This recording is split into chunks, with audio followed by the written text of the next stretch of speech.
The Socrates-Thrasymachus dialogue is probably the most complicated dialogue in the book. It is almost impossible to memorize this thing unless you've got a near photographic memory. There are just that many moves. There are just that many exchanges. The important thing is to get 3 basic steps. And let me reiterate these steps just by way of review. The first step is that Thrasymachus attempts to define justice as the art of ruling. The art of ruling for the purpose of securing the interests of the stronger. The second step is Socrates gets Thrasymachus by way of agreeing to every one of his propositions that justice is an art or a craft, and that all arts and crafts are practiced for the sake, not of the stronger party, but of the weaker party. Okay, and so Thrasymachus has now admitted that all arts and crafts, not just justice, benefit all, including the weaker party. At this point, this is the third step in the argument, Thrasymachus has actually contradicted himself. He said something about justice that doesn't comport with, that is contradictory to, what he has said about all arts and crafts. And at this point, Thrasymachus is forced to admit, by his own reason and in front of this entire audience, that his initial definition of justice is flawed. Okay. There's a broader clash of worldviews going on here. And as I was talking about it on Wednesday, this is a clash between the worldview of the sophists and the worldview of the philosopher. In our contemporary terms, Thrasymachus and Socrates would not accept this description. In our contemporary terms, Thrasymachus is basically a moral relativist, while Socrates is more of a moral absolutist. Thrasymachus thinks that justice is just a word, and he thinks that the definition of the word is going to vary according to time and place. So if you're in a city-state where the poor people or the people with less property are ruling, justice is going to mean whatever is in the interest of that ruling party, that of the many or the less property. If, by contrast, you're in a city-state where the rich or the oligarchs are ruling, the meaning of justice is going to shift based on that context. In the city-state ruled by the rich, justice is going to tend toward the advantage of the rich. So what do we notice about both these cases, at least for a person like Thrasymachus, for these sophists? The sophist believes that justice is a word defined by power. And more generally, we could say the sophist believes that morality is a function of power, that power is somehow more real than morality.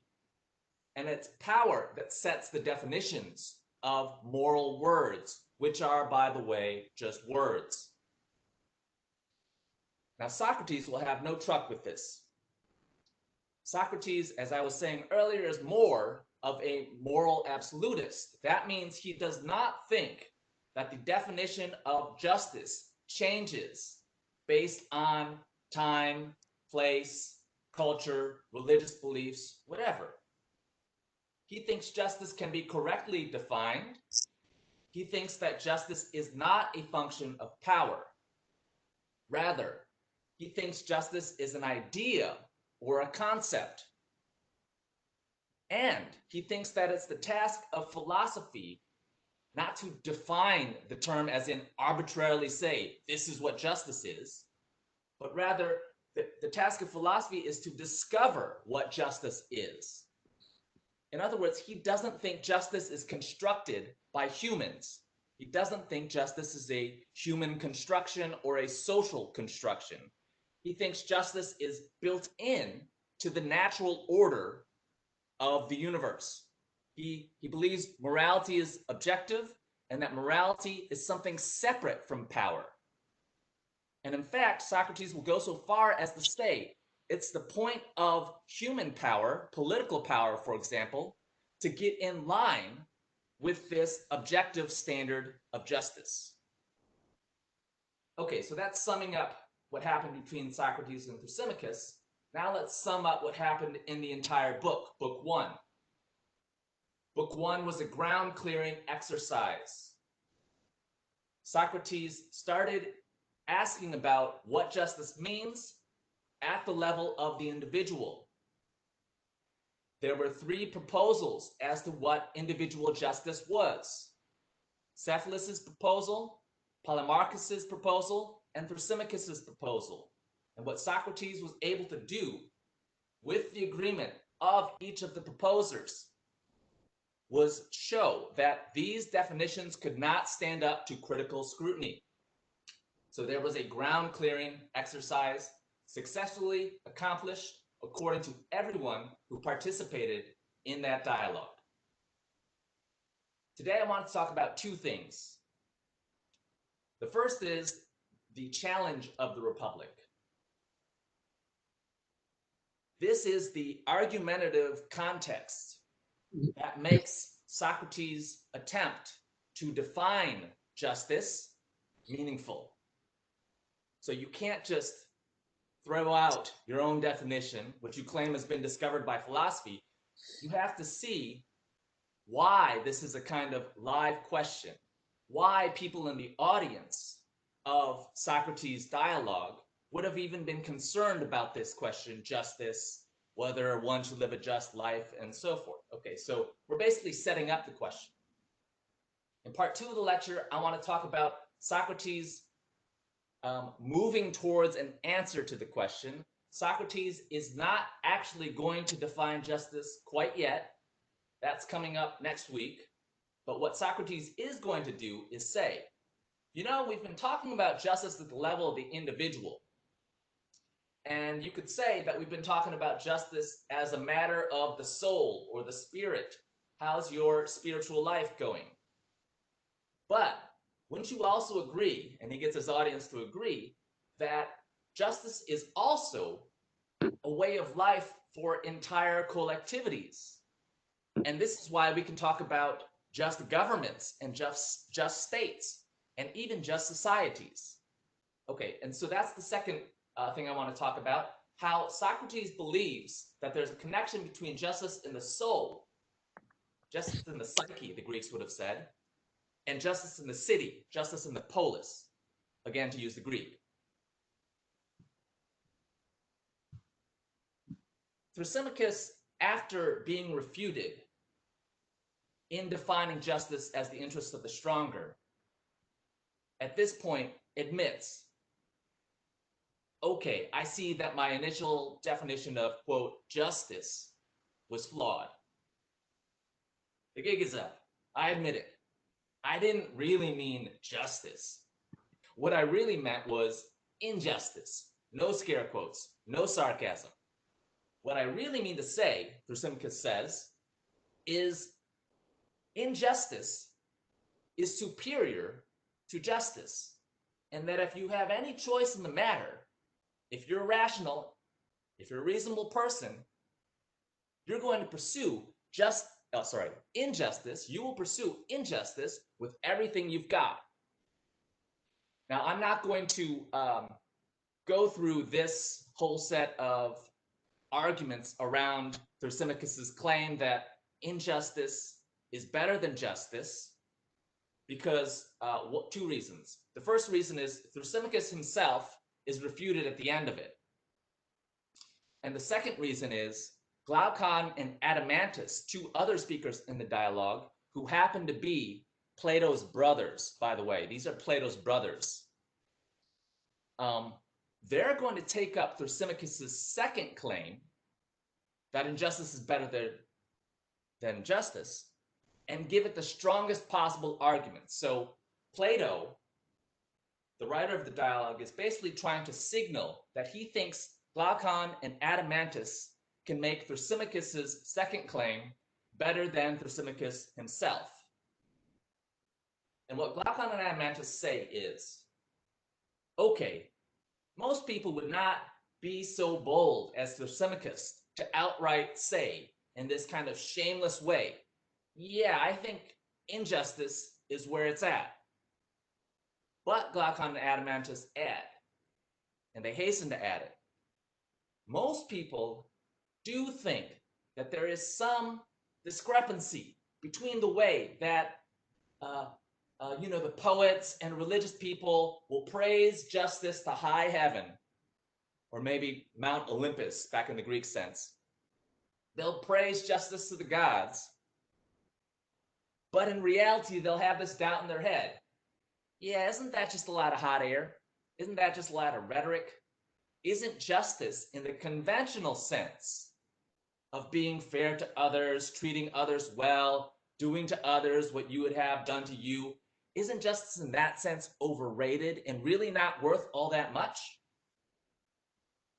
And so Glaucon and Adeimantus want to give 3 arguments for why justice is overrated. The first argument is that it's purely conventional.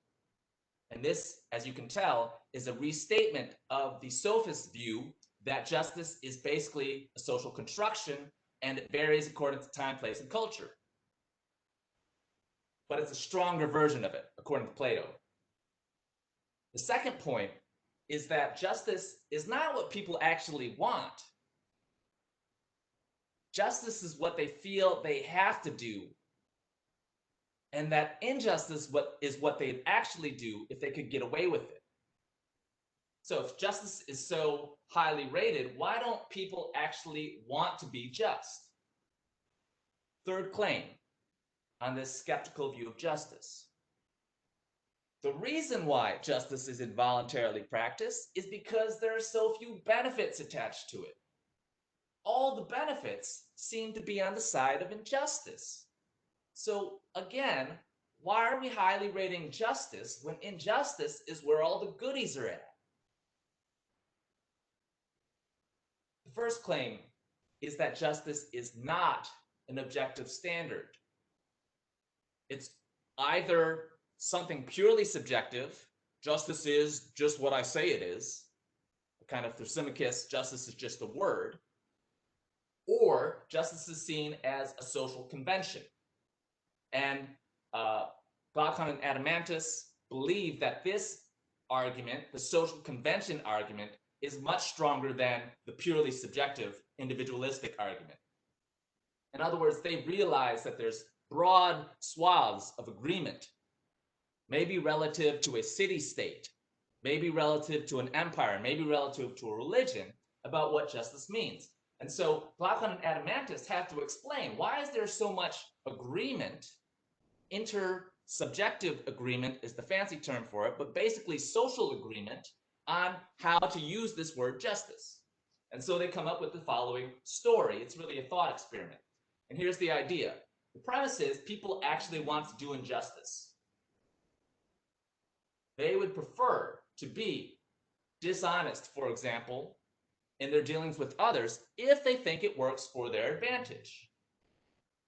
And they would love, for example, if they got into a heated argument with somebody, to be able to not only overpower them with words, but to sometimes, I don't know, smack them in the face, smack them upside the head.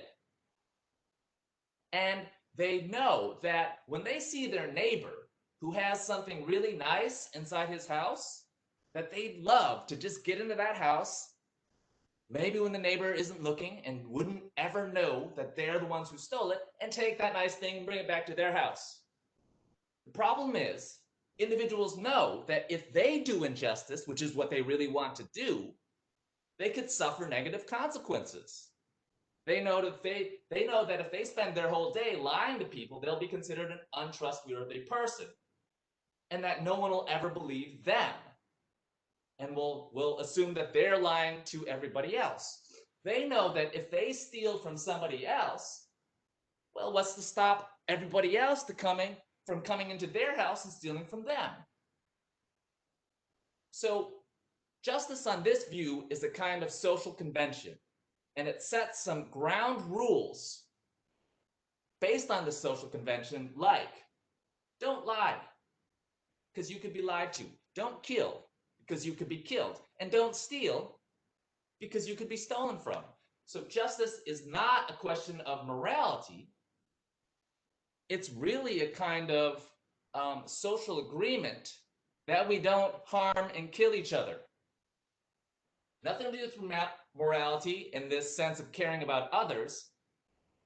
Everything to do with self-interest in the sense of what do I need to agree to in order not to be harmed myself. You can see here that the premise of this justice is a social convention argument is that justice is not what we voluntarily practice. It is what we involuntarily practice. And the idea is, if we could take away those negative consequences we were just talking about, suffering those negative consequences, people would practice injustice with abandon. And again, we're talking about injustice in the conventional sense. Lying, stealing, killing, treating people unfairly, and so on. So there's a thought, it's less a thought experiment and more of a fable. So Glaucon and Adeimantus want to prove this point about justice being involuntary by way of the following fable or story. It's like the tortoise and the hare. You know, tortoise and the hare, there's a moral. The slow and steady wins the race. In the Ring of Gyges fable, the moral of the story is justice. Not all it's cracked up to be, and by the way, we'd all prefer injustice if we could only get away with it. So the story of Gyges is a shepherd out in the countryside. And what Gyges is supposed to represent is this broader class of people who are living a rural life. They're in harmony with nature. They don't have a lot of wants and needs and desires. They may well be kind of virtuous country types. Gyges one day is doing his shepherding thing when the ground splits. The ground opens up a chasm, and inside that chasm is a skeleton. It's a corpse. And there is a ring on this skeleton. The skeleton and this whole like split in the earth and stuff. This is supposed to represent underworldly forces. Today, I guess we'd say demonic forces from the netherworld. So Gyges takes the ring off the corpse, wears it, and as he's fiddling around with the ring, just turning it this way and that, he notices that if he turns it this way, he actually goes invisible. But if he turns it that way, he comes back into visibility.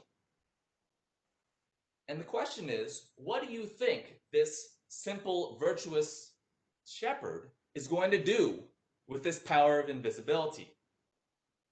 Well, Glaucon and Adeimantus say, he's going to do what anybody would do. He's going to do what any big banker would do, what any city slicker would do, what any Thrasymachus sophist type would do. He is going to pursue power, fame, sex, and reputation. He's going to go to the nearest city and, using his newfound power of invisibility, he's going to spy on people and blackmail them. He's going to use this information to get his way into the political class and start claiming ranks. And because he's got this ring, he's going to be able to, for example, assassinate people, kill his political enemies, and no one will know it's him.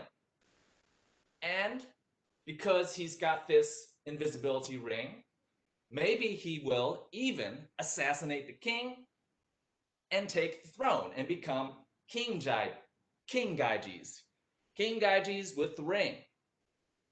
And it doesn't make a difference if he once lived the life of a simple sheep herder. he is going to act like the most corrupt and ruthless politician, bar none. And that's just how we are. That's just how we are as a species. Uh,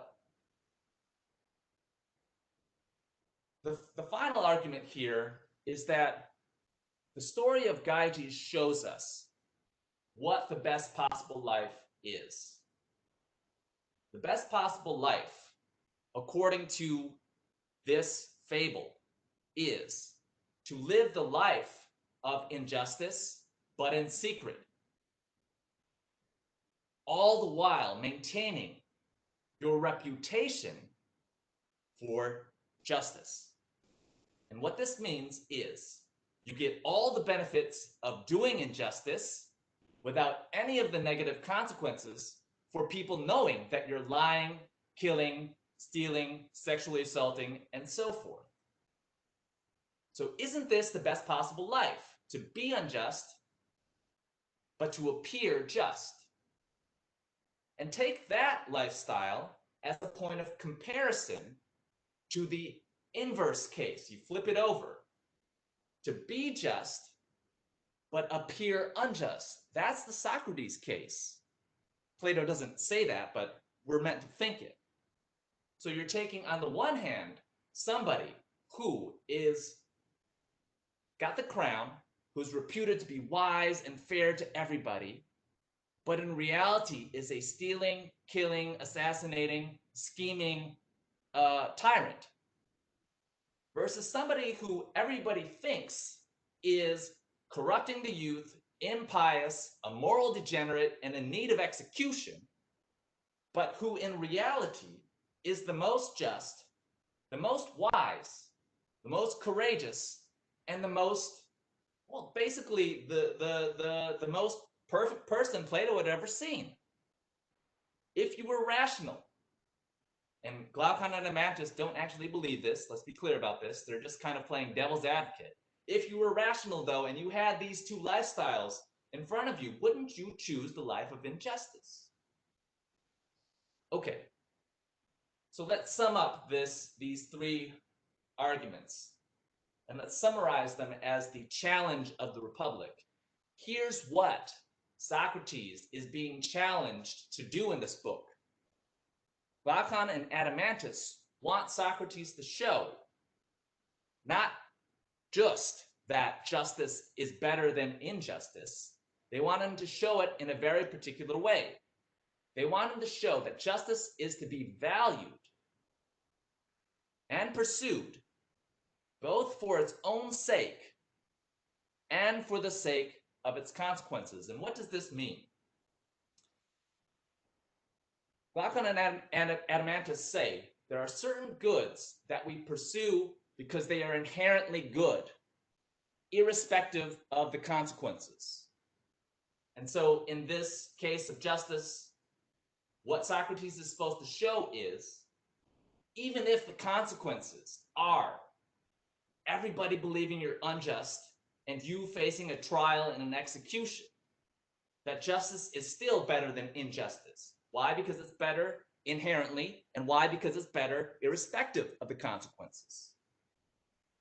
So that's the first part of the challenge. The second part of the challenge is to show that all these consequences that come with injustice, getting ahead in this world, having people brown nose you all the time and laugh at your corny jokes, having power and riches and reputation, basically being the king, how those injustices, how the so-called rewards of injustice really aren't all that, and that there are other rewards that people who pursue justice can enjoy. I'm in part 2 of the lecture, where I try and show how Socrates will meet this challenge. And my interpretation is Socrates meets Glaucon and Adamantus's challenge obliquely. That means he comes at it from the side. If he were meeting it head on in a straightforward manner, he would say, and this is just not Socrates' style, this is how some like Thrasymachus would try and approach the question. He would say, here are three reasons that justice is to be pursued for its own sake. Here are three reasons justice is an inherent good. And then after he was done giving those reasons, he would say, here are three more reasons. Three reasons regarding why justice is to be valued for its consequences. Why the consequences of living a just life are actually better than the consequences of living an unjust life. But that's not what he does. He does something kind of weird. He shifts our focus or attention from the soul, and this is this Greek word I was talking about earlier. Psyche is how we say it in English. Suke is how they said it in Greece. It's the root of our word for psychology. So anything psychology related comes from this Greek etymology. He shifts from the soul to the city, or the polis, which, as I was saying, is the root of our words in English for political, police, policy, and so forth. It's laid out in the book kind of weird, so let's take a look at this passage on page 57, and I'm going to try and make a little bit of sense of this.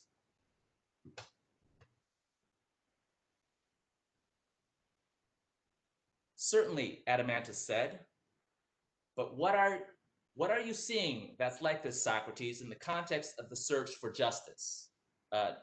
Don't sweat this passage too much. The point is they're searching for justice at this point. I'll tell you, Socrates said, we talk about justice as belonging to an individual. I think we also talk about it as belonging to a whole city. Notice what he did here. He is implying that the individual is the part and the city is the whole. So there's a part-whole relationship between soul and city. That's why he's clear to say whole city. Certainly we do, says Adeimantus. Well, is a city bigger than an individual? In other words, is the whole bigger than the part? And flip it around, isn't the part smaller than the whole? Of course, Adeimantus says. Then maybe there'll be more justice in the bigger thing. Maybe we'll be dealing with justice on a grander scale, and it'll be easier to grasp there, in the same way that big things are easier to see than small things. So if you're both happy with this, both meaning Glaucon and Adeimantus, we'll first go looking for this kind of thing as it is in cities. And then on this basis, we'll go on examining it in each individual. That is, by examining the resemblance of the bigger thing in the character of the smaller. So there's a lot of different ways of posing this point. So part whole is one of them. Smaller and bigger is another. What Socrates is really after is that there is an analogy between how the soul is put together and how a city is put together. And you can just think about this. Isn't it true that people's character or their soul is different depending on what kind of society they live in and under what kind of government they're living? Isn't there some influence of the way that people are socially conditioned and the way that they psychically or psychologically are? Okay, so Socrates is going to try and move from the soul to the city on this basis, the basis of an analogy. So we've totally shifted registers at this point. We're just talking about a different kind of thing. And Socrates says, well, let's talk about a city from the ground up. Let's not talk about any particular city. We're not talking about Athens or Sparta or Thebes or whatever Greek city that would have been familiar to his audience. Let's just talk about the city per se. And isn't it true that one thing that every city has got to do is to provide for necessities? Why does it have to do this? Because every city is made up of people and every person has got some a minimum of bodily necessities. Isn't every person going to need food, housing, clothing, and commerce? Well, commerce, maybe we need to work up to that. Everybody's got to eat. So in your city, wouldn't you need a class of people who are growing food? Everybody's got to have a place to live. And so in your city, wouldn't you need some artisans and craftspeople who can make houses? Everybody's got to have shelter from the elements in this vein. And wouldn't everybody need some kind of clothing? And wouldn't you need a special class of people in your city to make, uh, you know, clothes? Well, Glaucon and Adeimantus say that sounds pretty reasonable. And in addition, we want people to specialize in making food, specialize in making houses, specialize in making clothing, because people who are professionals at these arts tend to make better food, clothing, and housing than people who are amateur at it. Socrates says, yeah, that's a great point. So we're going to need some kind of division of labor and some kind of specialization and expertise that corresponds to every one of these arts or crafts. And this arts and crafts language should be reminiscent of what's going on earlier in the book, because as you remember, one of the basic premises shared amongst all the speakers is that justice is a kind of arts or craft that you can acquire an expertise in. Okay, so if that's true, Socrates continues, wouldn't we need some way for people who are making the food to be able to get housing that they're not making but somebody else is, and people who are making the houses to get some kind of clothing, because remember, the people making the housing aren't the same people who are making the clothing. Well, that makes sense, Glaucon and Adeimantus say. So wouldn't we need some kind of commercial class, some way of exchanging things, maybe marketplaces? Wouldn't we need some kind of financial institutions, money, and so forth? Glaucon and Adeimantus say, yeah, that totally makes sense. That's just one more specialization or one more expertise. At this point, Glaucon and Adeimantus object that this kind of life, where people are basically living only to eat, be clothed, and to live in houses, it's too simple. It's really more like this rustic country life that Gyges would have been associated with. Remember, Gyges, the guy with the ring. If we're going to talk about city life proper, Glaucon and Adeimantus object. Don't we have to have more than the bare necessities? Aren't we going to have some luxuries and some spice in this lifestyle? And literally, they're talking about spices. They're saying, for example, if you're going to have a commercial class of shopkeepers and traders and sailors and so forth, wouldn't you want those commercial types to bring the best spices from abroad, from India or Egypt or China or something like that?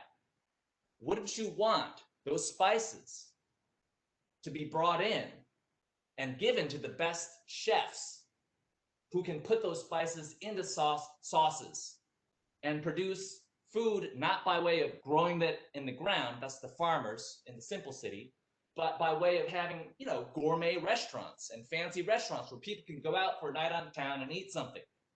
Isn't that a part of city life?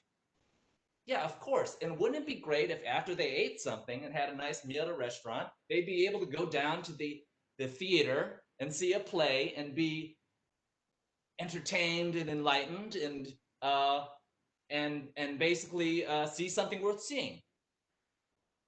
Okay, so now we've got spices, sauces, arts. And we can see that the city is probably going to be growing in population. And we can see that the desires of the citizens are probably growing because they're going to want more spices, more sauces, more arts. And wouldn't they also want a bigger city? And wouldn't they also want more land? And wouldn't they also want more wealth? And wouldn't they want a specialized class of people who will help them go out, conquer more lands, acquire more, steal more wealth, grow their city, maybe enslave the inhabitants of other citizens. This was actually a well-documented practice back in the ancient Greek and Roman world, and basically help the city build itself into a glorious empire. Isn't that the path that this city is on once luxuries have been introduced? So you can see what's happened in Socrates' story. You started off with a simple city that only met what people strictly needed to survive. But then, as a result of objections and as a result to pursue desires that didn't have to do with survival, but really more about living what was considered a good life, the city was somehow corrupted. So from simple justice, you've now moved into a complex city, a complex urban society, which is unjust. And it's bloated, and its desires are all over the place, and it wants to expand, and it wants to become great and powerful.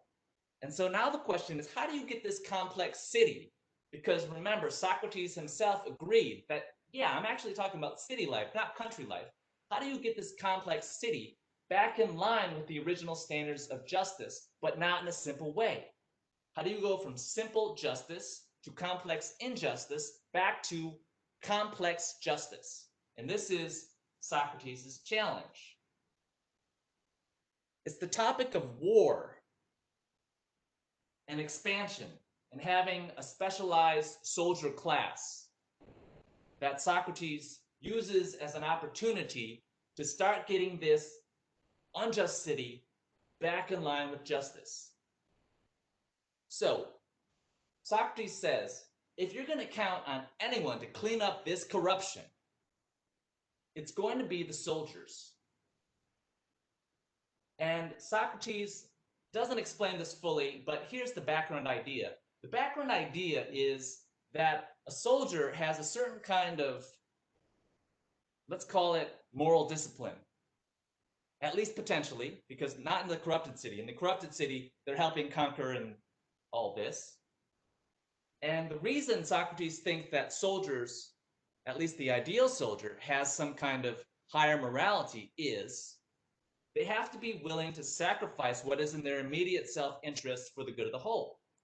And in some cases, they're being asked to and willingly sacrificing their bodily safety and their material comfort in order to guard or protect the entire city. And so this is why Socrates thinks you can talk about these people, the ones who are going to clean the city up, basically, as guardians. So back on the previous slide, what we had were people who were meeting the needs and the wants of the city. And now we have a class of people, and once again, this is just an extension of Socrates' ideas about expertise and specialization. We have a class of people whose specialty and whose expertise is moral. It's moral.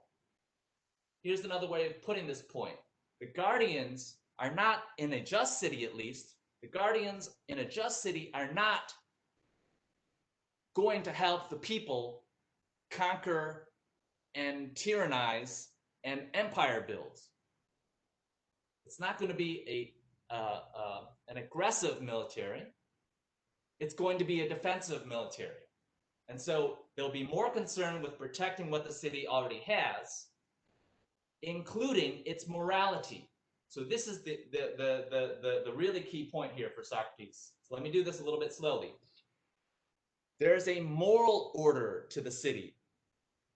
And the moral order at its most elementary level is about helping the citizens keep their more harmful tendencies in check, to keep those ever-expanding desires that wanted spice and sauces and arts and so forth within legitimate bounds. And so when the citizens go to their guardians and start saying, yeah, we need more land, and there's that weak city over there, they couldn't stop us, we're big and powerful, we can go take them over, turn all of their children into our slaves and blah, blah, blah. The guardians are supposed to be the restraining force. Guardians have to be able to say and somehow be able to persuade and somehow be able to educate the citizenry to not actually want to do all those unjust things. So if the guardians have this special moral charge, everybody else has a economic charge. And what I mean by that is they're supposed to meet the needs and wants of the body. Plato has a theory that some people have higher moral capacities than others. And what Plato is basically trying to say is, hey, wouldn't you agree that some people have higher artistic abilities than others? And wouldn't you say that some people have higher mathematical abilities than others? And wouldn't you say some people have higher musical abilities than others and higher physical abilities than others, athletic abilities? And wouldn't you also say that on the same principle of specialization and expertise, that some people have a higher innate capacity for morality, and that some people have an easier time doing the right thing than other people? Some people have a higher likelihood of keeping their own desires in check. And wouldn't those people be the best suited to helping other people keep their desires in check? So we don't want to say that it's about being the moral policeman or the moral cop. It's more like being the moral educator or the moral teacher along the lines of Socrates himself. But here's the last thing I'll say here, because we're already over time. The big point is some people are especially qualified, as in they have this kind of inherent knack for doing ethics.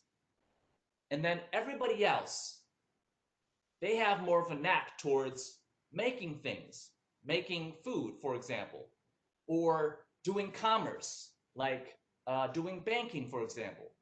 And that's the big division in the city. It's guardians who do ethics and everybody else who's doing economics.